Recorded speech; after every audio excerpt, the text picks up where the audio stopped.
Let me tell you something, no one in your life has ever had the courage to say to your face. Nobody is thinking about you, not the way you think they are. Right now, at this very second, while you're lying awake, replaying a conversation from 3 days ago, while you're checking your phone hoping someone noticed something you posted, while you're making yourself smaller in a room full of people so you don't stand out too much. The people you're performing for aren't even watching.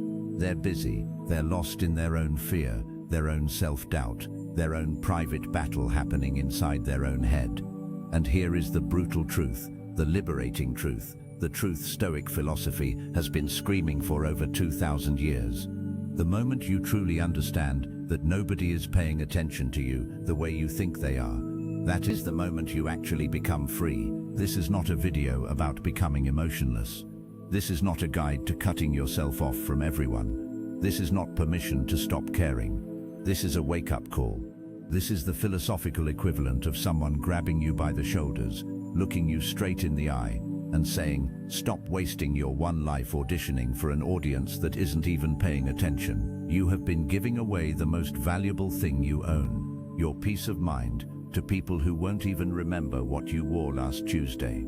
You have been draining your mental energy trying to control what people think about you, while they're too busy trying to control what people think about them. And the Stoics, Marcus Aurelius writing alone in his war tent, Epictetus speaking while in chains, Seneca facing his own execution, they all came to the same radical realization. Your worth isn't a score that other people get to assign. It's a fire that burns from inside you.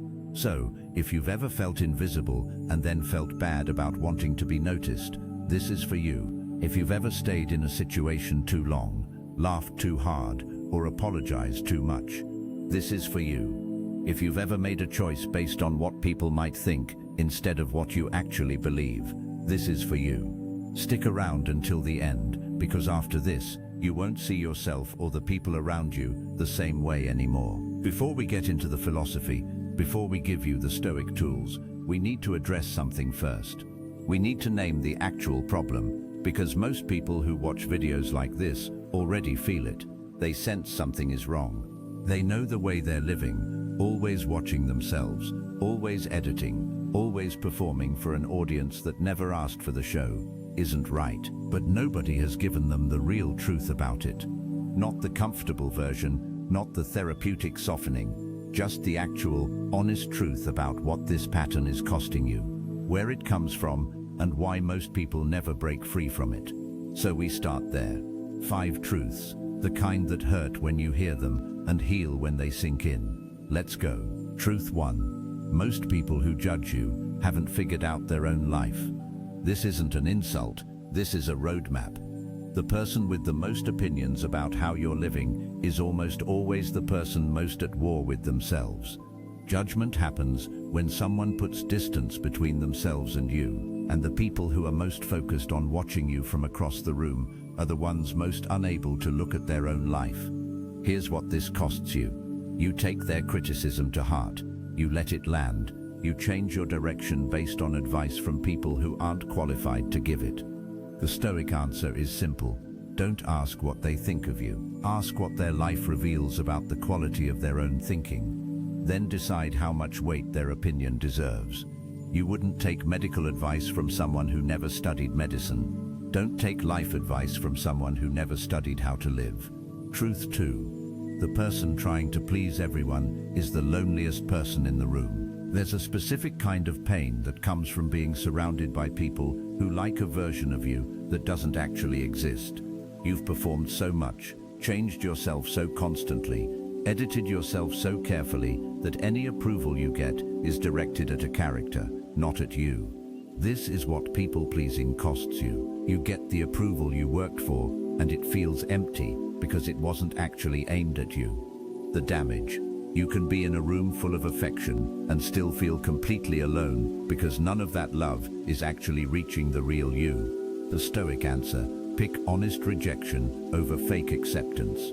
I know that sounds scary. It is at first. But one person who really sees you is worth more to your inner life than 1,000 people applauding your act.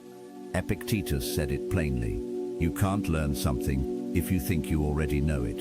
You can't have real connection while pretending to be someone else. Drop the mask. Find your actual people. Truth 3. The moment you stop needing their approval, their power over you ends. This is what most people figure out too late and wish they'd known years earlier. The person who's been making you feel small, not good enough, invisible, their power isn't real. You gave it to them. The second you stop needing their approval, that loan comes due and everything shifts. What this costs you before you realize it. You stay in situations, relationships, jobs, family dynamics, long after they stop serving you, because part of you is still trying to earn something that was never going to come. The Stoic answer: amor fati, love your fate, accept what is, which includes accepting that some people will never see your value, not because it's not there, but because they don't have the capacity to recognize it. The moment you fully accept that their approval isn't coming and that you don't actually need it, is the moment the prison door opens. You were never locked in, you just weren't walking out. Truth 4. Your sensitivity isn't the problem, where you're directing it is. You're not too sensitive, you're just sensitive to the wrong things. Feeling things deeply isn't a weakness, it's intelligence. Being moved by beauty, troubled by injustice, lit up by meaning, that's what being fully human means. The problem isn't that you feel. The problem is you're spending that deep emotion on things that don't deserve it. A stranger's look, a throwaway comment, a social media number, and meanwhile, you're numb to the things that actually matter.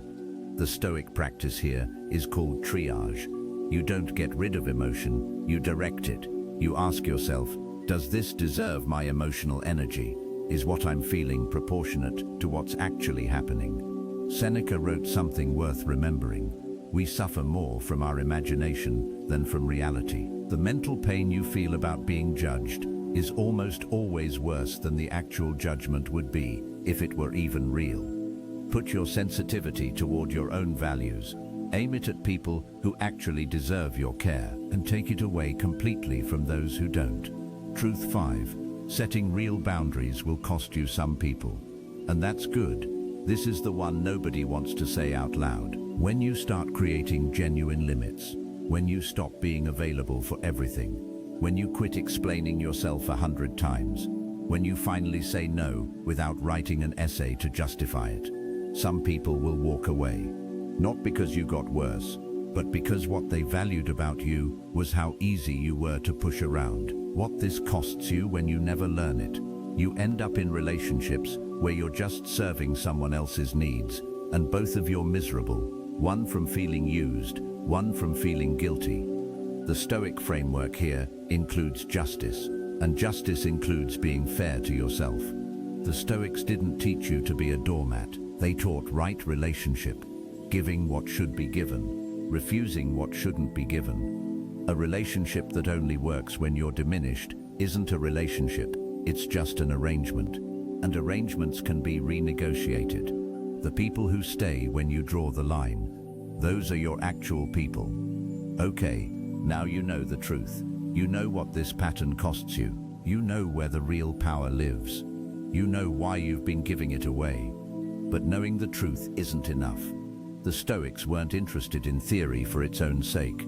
They wanted practical philosophy, wisdom that works, wisdom that holds up, wisdom you can carry into your darkest moments and still find it standing strong. So now we do the actual work. 10 lessons, 10 principles from the greatest philosophical system the ancient world ever produced. Not for academic arguments or classroom debates. For you, for the moment someone judges you, for the moment the crowd turns, for the moment your worth is questioned by someone who was never qualified to judge you in the first place. Here's how you protect your peace. Here's how you know your actual value. Here's how you stop letting other people's opinions push you around and become someone who runs their own mind. Lesson 1. The crowd is a broken mirror. There's a man most people have never heard of, a Roman Stoic philosopher named Musonius Rufus. He was the teacher of Epictetus, who went on to influence Marcus Aurelius. But Musonius himself was exiled twice by 2 different emperors. His crime? Speaking the truth in public, without softening it with flattery. When asked how he felt about being driven out, stripped of everything, sent to an island to do hard labor, Musonius said something that made everyone stop. He said, "I am not harmed unless I believe I am harmed." Here's what Musonius understood that most people never get in their whole lives. The crowd isn't a mirror, it's a broken funhouse mirror. It distorts, flickers, changes angles based on nothing but lighting and mood and who else is standing nearby. When you look to other people to define who you are, you're not seeing yourself clearly.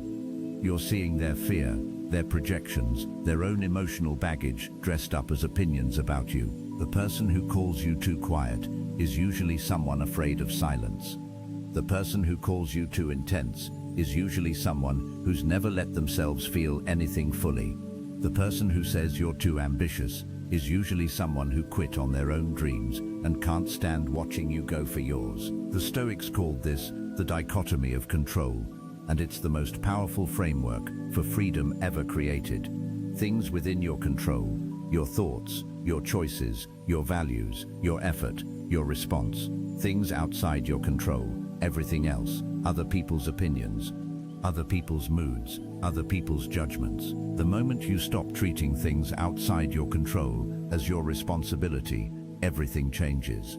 You can't control what the crowd says. You can only control whether you let the crowd into your own mind. Stop letting them in. Lesson 2. Silence isn't weakness. It's the armor of the free person.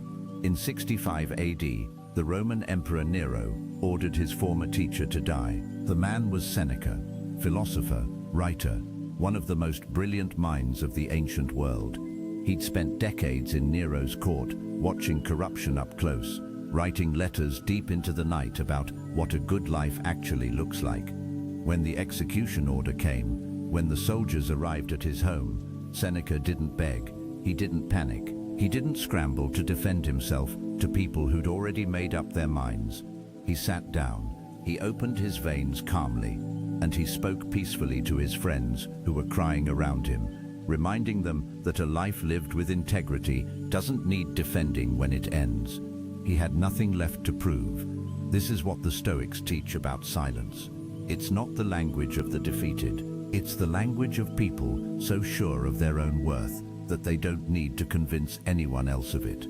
Think about how much energy you waste justifying yourself, explaining your choices to people who didn't ask, defending your decisions to people who won't understand, making your truth smaller so it fits inside someone else's comfort zone. The Stoic principle here is called hegemonikon, your ruling faculty.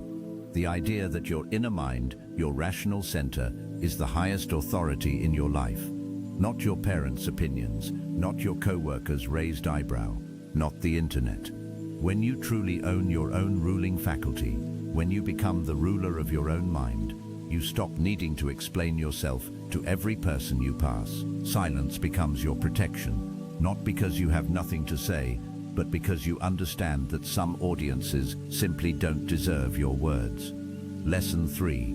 The fear of being watched is a prison with no bars. There's a concept in modern psychology called the spotlight effect.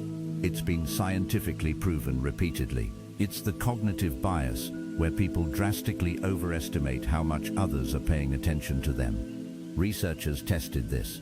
They had people wear a slightly embarrassing t-shirt into a room. Those people were convinced everyone saw it. The research consistently showed barely anyone did. Most people guessed about 50% of the room noticed. The actual number was closer to 20%. The Stoics figured this out through pure logic 2,000 years before the science confirmed it. Marcus Aurelius, Emperor of Rome, the most observed person on earth at the time, wrote something in his private journal that should stop you cold. He asked, how many famous people from history are now forgotten? How many brilliant minds are now lost to time? He was the most powerful man alive, and he understood clearly that the attention of the crowd is temporary. The prison you think you're in, the prison of constant observation, has no walls. You built it from fear and assumption. Here's what really happens when you make the choice to be authentic, to speak your truth, to live differently from the crowd. Most people don't notice. The ones who notice forget in a few days. The ones who remember are either inspired by you or threatened by you, and both reactions are about them, not you. The Stoics used a practice to destroy this prison. They called it memento mori, remember you will die, not as morbid dwelling, but as a clarity tool. Because when you hold the reality of your own death clearly in your mind, when you ask yourself, will this person's opinion matter in 10 years, in 20, at the end, the prison dissolves. Lesson 4. Your hunger for approval is costing you your life.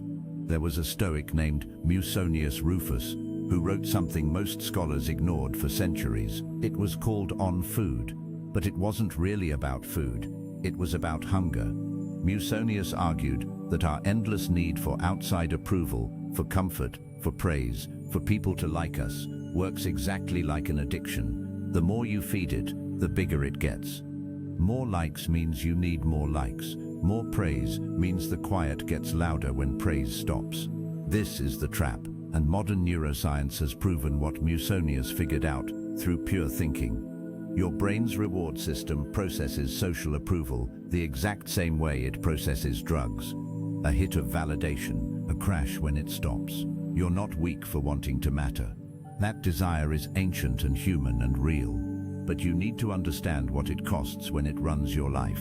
Every time you agree with the room, instead of saying what you actually think, you lose part of your own voice. Every time you don't say something true because you're afraid of judgment, you practice weakness when you should be practicing strength. Every time you measure your worth by how many people noticed you, you hand your self-esteem to a system that's random, broken, and completely unconcerned with your actual value. The Stoic answer isn't to become stone. It's to build what Marcus Aurelius called the inner citadel, a fortress inside yourself that can't be breached from outside.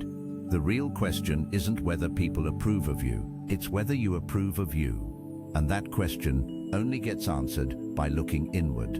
Lesson 5. The crowd has never been right about what matters. Socrates was killed by public vote. Galileo was forced to take back everything true he said or die. Hypatia of Alexandria, one of the brightest minds ever, was murdered by a mob because her ideas made people uncomfortable. History shows us clearly, the crowd is a terrible judge of actual value. The Stoics knew this, and somewhere deep, you know it too. Epictetus said something that cuts like a knife. If someone provokes you, your mind is part of the provocation. What he means is this: the mob has no power over you without your permission. The opinion of 50 people, 500, 5 million, it's meaningless on its own. The only meaning is what you assign to it, and you've been assigning it massive weight to things that deserve a glance. Here's a practice the Stoics actually used. When you feel pulled towards seeking approval, when you catch yourself changing who you are to fit someone's expectation, ask one question: is this someone whose life I actually admire? Do they live with the virtue, wisdom, and integrity I want to have? If the answer is no, why are you letting them control your mind? And if the answer is yes, even then, their opinion is just information, not an order. Lesson 6. Solitude isn't loneliness, it's where real strength comes from. Most people mix these up their entire lives. Loneliness is the pain of being disconnected from others when you don't want to be. Solitude is intentionally going inward. They look the same from outside, but they're as different as being lost in the woods and deliberately going out at night to study the stars. Marcus Aurelius ruled an empire of millions. He was surrounded by military commanders, government officials, senators, people asking for things, family members, enemies, from the moment he woke up to the moment he went to bed. And still he went to his journals. Still he carved out that private space. Still he wrote the words that became meditations, not for anyone else to read, not for his legacy, just for himself. As a daily practice of returning to his own center, he understood something essential. A person who can't be comfortable with their own thoughts is a person completely at the mercy of everyone else. If you can't sit alone with yourself without grabbing your phone, without turning on background noise, without needing some outside stimulus, you're not at peace. you're running from yourself. The Stoics taught something called prosophy, self-awareness, watchful attention, a daily practice of looking inward, examining your own thoughts with calm discipline instead of panic. In solitude, you discover who you actually are when nobody's watching. And who you are when nobody's watching is the only version that matters. Lesson 7. Detachment isn't indifference, it's precision. People constantly misunderstand Stoicism. They think it means not caring, becoming robotic, moving through life with cold distance to everything. That's not Stoicism. That's depression in philosopher's clothing. Real Stoic detachment is surgical precision. It's caring deeply about what genuinely matters, your integrity, your relationships, your work, your development, while releasing your grip on what you can't control. A skilled archer doesn't squeeze the bow so hard his hands shake. He holds it with focus and ease. He trains with full discipline. He practices, he aims, he breathes, and then he releases the arrow and lets physics take over. There's a lesser-known Stoic named Crates of Thebes who had considerable wealth. One day he walked to the harbor and threw his entire fortune into the ocean. He said, "I free you from your chains, Crates, by drowning your troubles." He spent the rest of his life wandering and teaching, materially poor by every measure, and by his own account, the happiest man he'd ever been. Crates wasn't indifferent to life. He loved it deeply. He was just precise about what deserved his emotional energy. Feel things, just don't let them control you. Care about people, just don't be consumed by their opinions. Lesson 8. The truth about what people think of you. Most of the people whose opinions you're managing, the ones you're performing for, shrinking for, editing yourself for, they're not thinking about you. They're thinking about how they're being perceived. They're managing their own show. You're both on stage thinking the other person is the audience. The founder of Stoicism, Zeno of Citium, described this perfectly. He said that our need to be approved comes from a basic misunderstanding, the belief that we exist in other people's minds the way we exist in our own. We don't. You live in your own mind, in full HD, with emotional commentary and a complete library of every memory.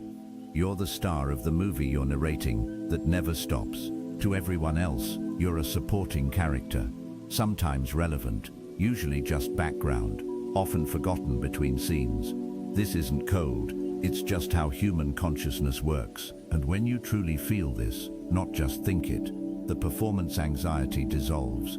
The desperate need to be understood vanishes. Because if no one's watching you like you're watching yourself, you can stop the show. You can just be. Lesson 9. Build your inner fortress before the crisis hits. Marcus Aurelius wrote about the inner citadel, the fortress at your center that no outside force can penetrate.